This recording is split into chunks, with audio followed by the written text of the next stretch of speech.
ఒకటి permanent methods, ఒకటి temporary methods, అంతే కదా. అంటే ఏవైతే కొన్ని సంవత్సరాల వరకు మాత్రమే మాకొద్దు, పర్మనెంట్గా కాదు అనుకునే వాళ్ళకి టెంపరరీ. ఈ టెంపరరీ మెథడ్స్లో ఎలా ఉంటాయి అంటే బ్యారియర్ టెక్నిక్స్.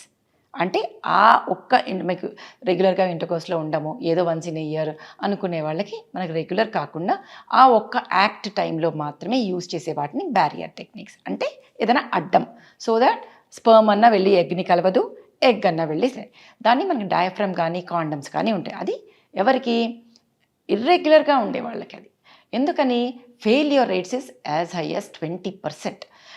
ఇది టేర్ అయినా సరిగ్గా వాడకపోయినా ప్రెగ్నెన్సీ రేట్స్ ఆర్ 20%. తర్వాత వచ్చి అన్వాంటెడ్ ప్రెగ్నెన్సీస్ అండ్ అబార్షన్స్ చేయించుకోవడం అనేది హెల్త్కి మంచిది కాదు.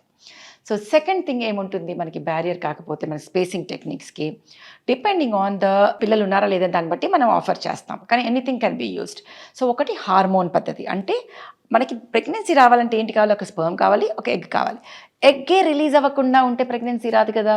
గుడ్డు ముందా పిల్ల ముందా స్టైల్లో గుడ్డే రాకుండా ఉండాలి. సో దానికి ఏం చేయాలి? సెంటర్ నుంచి హార్మోన్స్ రిలీజ్ అవ్వకుండా ఏమైనా పద్ధతులు ఉన్నాయా? దాంట్లోనే మనకి ఓరల్ కాంట్రాసెప్టివ్ పిల్స్ అంటాం.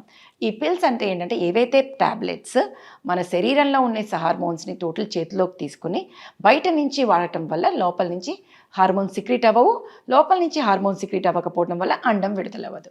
అండం లేదు కాబట్టి ప్రెగ్నెన్సీ ఉండదు. దీన్ని ఓరల్ కాంట్రాసెప్టివ్ పిల్స్ అంటాం. దీంతో వచ్చేది ఏంటి అంటే కరెక్ట్గా టైం టు టైం. ఇప్పుడు ఉన్నది 4th జనరేషన్ పిల్స్, అంటే చాలా లో డోస్ పిల్స్. జనాలు చాలామందికి అవగాహన లేకుండా అమ్మో మా అమ్మమ్మ చెప్పిందండి, మా అమ్మ చెప్పిందండి, వాటితో లావ్ అవుతారంట కదా, వాటితో ఇదవుతుందంట కదా, పింపుల్స్ వస్తాయంట కదా అని. ఏమీ అవ్వదు. In fact people can actually lose weight. ఎందుకని అంటే ద డోసెస్ ఆర్ సో లో and the latest estrogen progesterones are in such a way that manaki side effects are literally negligible, success rates are very high, the pregnancy rates are literally zero అది. Then కాకపోతే ఎంత low dose pills అంటే టైంకి everyday తీసుకోవాలి. అలా తీసుకున్నప్పుడు ఈ problems ఏమీ ఉండవు. So this is the first thing people have to understand. ఈ పిల్స్ కొన్ని రకాలు ఉంటాయి. వారంలో 2 సార్లు వేసుకునేవి ఉంటాయి, లేకపోతే కానీ పిల్స్ మాత్రం కాకుండా హార్మోన్స్ మనకి విడివిడిగా చాలా వేరేగా దొరుకుతాయి. ఒకటి ఇంజెక్షన్ పరంలో 3 నెలలకు ఒకసారి తీసుకునే ఇంజెక్షన్, ఒకటి ఇంప్లాంట్స్ అంటాం. అంటే జస్ట్ శరీరంలో చర్మం కిందగా చేతి మీద యూజువల్గా ఒక చిన్న పుల్ల లాంటిది పెడతాము, which again secretes hormone everyday from outside, so అండం విడుదలవ్వదు. ఇంకొకటి intrauterine device which secretes hormone, అంటే గర్భాశయం లోపల పెట్టేది. ఇవన్నీ hormonal contraceptive. Then we have non hormonal contraceptives. దీంట్లో ఏంటి అంటే మనకి కాపర్ టీ లాంటివి, లూప్లు, ఈ లోపల స్పేసింగ్ ఒక యూజువల్గా యూట్రస్ లోపల పెట్టే పద్ధతుల్ని మేము ఎలా డివైడ్ చేస్తాము అంటే పిల్లలు అయిన తర్వాత పెట్టడం బెటరు, ఎందుకంటే ఏమైనా ఇన్ఫెక్షన్ వస్తే మళ్ళీ ముందు పోయి పిల్లలకి ప్రాబ్లం అవ్వకుండా అని. కానీ అలా అని పిల్లల్ని ఇన్వాల్వ్ కూడా పెట్టుకోవచ్చు, ఏమీ పర్వాలేదు. సరిగ్గా హైజీనిక్గా ఉండి హైజీన్ పరిస్థితుల్లో పెడితే ఏం ప్రాబ్లం ఉండదు. సో ఇవి కాపర్ టీ కానీ లేక మిరీనా కానీ ఇలాంటివన్నీ ఉంటాయి. కొన్ని 3 ఏళ్ళు పనిచేస్తాయి, కొన్ని 5 ఏళ్ళు పనిచేస్తాయి, కొన్ని 7 years పనిచేస్తాయి, ఇలాంటివన్నీ ఉంటాయి. 10 years పనిచేసేవి కూడా ఉంటాయి. సో ఏవేవి ఉన్నాయి ఇవన్నీ అనేవి కాంట్రాసెప్షన్. మనకి తేడా అర్థం కావాలి. కాంట్రాసెప్షన్స్ వేరు, కాంట్రాజెస్టివ్స్ వేరు. కాంట్రాసెప్షన్ అంటే ప్రెగ్నెన్సీయే రాకుండా చేయగలగాలి. అలా కానీ అమ్మో నేను మా సేఫ్గా అన్సేఫ్ సెక్స్ చేసుకున్నాము, సో ఎమర్జెన్సీ కాంట్రాసెప్షన్ కావాలి అంటే అది కాంట్రాజెస్టివ్స్. అంటే అది ప్రెగ్నెన్సీ ఫామ్ అయిన తర్వాత కూర్చోకుండా చేసేవి. సో అవి వాటి ఏమవుతుంది, ఈ ఒక్క ట్యాబ్లెట్కి మనం భయపడుతున్నామే, ఈ 4 ట్యాబ్లెట్స్ ఇవన్నీ హైడోస్ పిల్స్ కలిపితే వచ్చేదాన్ని ఎమర్జెన్సీ కాంట్రాసెప్షన్ అంటాం. So the side effects profile are very high. So ఎప్పుడు కూడా prevention is better than cure లాగా అర్థం చేసుకొని, ఫస్ట్ మీ ఇద్దరు హస్బెండ్ వైఫ్ అర్థం చేసుకోండి, మీకు ఎప్పుడు ప్రెగ్నెన్సీ కావాలి. ఓకే, పెళ్ళయింది ఇప్పుడే, నాకు 2 ఏళ్ళు వద్దు, okay go talk to the doctor. నా లైఫ్ స్టైల్ ఎలా ఉంది, నేను మర్చిపోతూ ఉంటానా, లేదా రెగ్యులర్గా నేను తీసుకోగలనా, సెల్ ఫోన్లో అలారం పెట్టుకుని వేసుకుంటానా, నాకు ట్యాబ్లెట్ కావాలా, లేక ఇంట్రాయూట్రైన్ డివైస్ కావాలా, లేక ఇంజెక్టబుల్ కావాలా, ఇంప్లాంట్ కావాలా, లేక కాండమ్సే వాడతామా, ఎలా వాడాలి అనేది మీరు డాక్టర్తో మాట్లాడితే క్లియర్గా ఎక్స్ప్లెయిన్ చేస్తారు. లేదు నాకు 2 పిల్లలు అయిపోయారు, నాకు పర్మనెంట్ మెథడ్ కావాలంటే మేల్ ఫీమేల్ అమ్మాయి యూజ్ చేయొచ్చు, అబ్బాయి యూజ్ చేయొచ్చు. ఇవన్నీ కాకుండా చాలామంది అడిగేది ఏంటంటే సేఫ్ టెక్నిక్ అంటే ఏంటి డాక్టర్ అని. But safe technique is the most unsafe technique. ఎందుకని అంటే మనం ముందుగానే పోయి 15 రోజుల తర్వాత ఓవ్యులేషన్ అవుతుందని చెప్పలేం. రిట్రోస్పెక్టివ్గా మనం ఓకే ఈ టైంలో ఓవ్యులేషన్ అయ్యింది అని చెప్పగలం. సో మనం ముందుగా ప్రొకాస్టినేట్ చేసుకుంటే కనుక అప్పుడు ఓవ్యులేషన్ తర్వాత ఈ ప్రెగ్నెన్సీ డిలేడ్ ప్రెగ్నెన్సీ వచ్చే అవకాశాలు ఉంటాయి. Next abstinence. That is not a technique. అసలు సెక్సే వద్దు మాకు ఈ రోజుల్లోనే, that leads lot of psychological issues.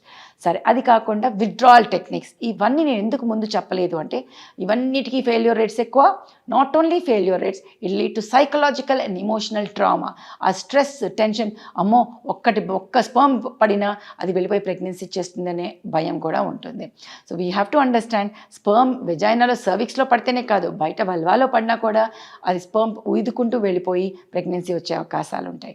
So tension పడకుండా అర్థం చేసుకుని, మాకు 100% వద్దా ప్రెగ్నెన్సీ, వచ్చినా పర్వాలేదు డాక్టర్ అనుకుంటున్నారా అని తెలుసుకుని వెళ్ళి మాట్లాడి సరైన పద్ధతిని వాడండి. సో పర్మనెంట్ టెక్నిక్స్ అనేది అగైన్ మేల్ ఆర్ ఫీమేల్. అంటే ఈ ఎగ్ వచ్చి స్పర్మ్ని కలవాలన్నా, స్పర్మ్ వెళ్ళి ఎగ్ని కలవాలన్నా మధ్యలో దారి ఫెలోపియన్ ట్యూబ్స్. ఈ ఫెలోపియన్ ట్యూబ్స్ని మనం కట్ చేయటాన్ని, మనము దాన్ని రెండు కలవకుండా చేయటాన్ని మనం ట్యూబెక్టమీ అంటాం.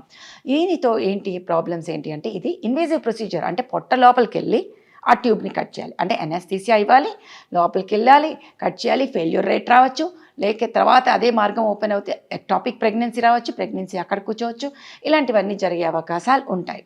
అదే కనుక మనకి మేల్ చేస్తే very simple to do out side, and it's like చేసిన తర్వాత 1/2 అవర్ 1 అవర్లో కూడా రేసి వెళ్ళిపోవచ్చు. కానీ ఎందుకని మనకి మన కంట్రీలో ఉమెన్ ఎక్కువ చేసుకుంటారు అంటే, యాక్చువల్గా చెప్పాలంటే అది భయాలు, అపోహలు, భయాలు. People get confused between vasectomy and potency. So ఈ పోటెన్స్ ఏదైతే శక్తి, అమ్మో మేరా బేటకు నై కన్నా, అమ్మో శక్తి తగ్గిపోతుంది అనేది ముందు తీసేయాలి. మనం ఈ దారి ఏదైతే ఉందో ఆ దారిని మాత్రమే కట్ చేస్తున్నాం, వాసెక్టమీ చేస్తున్నాం. That has nothing to do with the erection part of it, which is hormonally and psychologically derived. So దారి కట్ చేసినంత మాత్రాన హార్మోన్స్ తగ్గిపోవటం లేదు. వీళ్ళకి అమ్మాయికి చేసిన దారి కట్ చేయటమే, అబ్బాయికి చేసిన దారి కట్ చేయటమే. అది అర్థం చేసుకుని ఏదైతే ఈజియెస్ట్గా సైడ్ ఎఫెక్ట్స్ తక్కువ ఉండి చేయగలుగుతారో అది మెన్. సో మ్యాన్ చేసుకోగలిగితే అది బెస్ట్.